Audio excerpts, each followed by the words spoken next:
Hello বন্ধুরা, অনিমা রান্নাঘরে আজ বাঁধাকপি দিয়ে মাছের তেল রান্না হবে।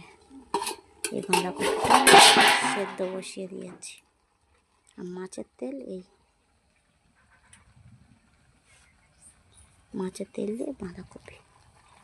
তুমি দেখতে থাকো তোমরা।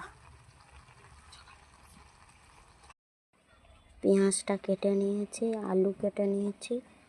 এই বাঁধাকপি এবারে আমি নামাবো, সেদ্ধ করা বাঁধাকপি। তেল দিয়ে দিয়েছি, তেজপাতা দিয়েছি, পাঁচফোড়ন দিয়েছি, শুকনো লঙ্কা দিয়েছি, পেঁয়াজ দিয়ে দিয়েছি, দিয়ে আদা রসুনটাও দিয়ে দিয়েছি, মাছের তেলটাও দিয়ে দিয়েছি,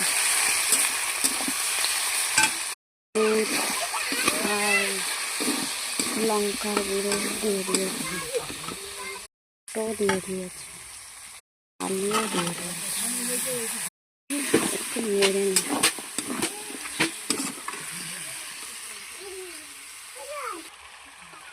নেড়ে নেড়ে কত সুন্দর কালার এসেছে দেখো। বাঁধাকপিটাকে এবার এর মধ্যে দিয়ে দিচ্ছি।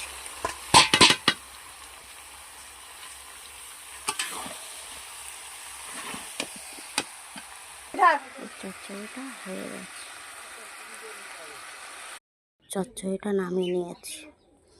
কত সুন্দর খেতে লেগেছে। এইভাবে তোমরা বানিয়ে খাবে, ভালো লাগবে।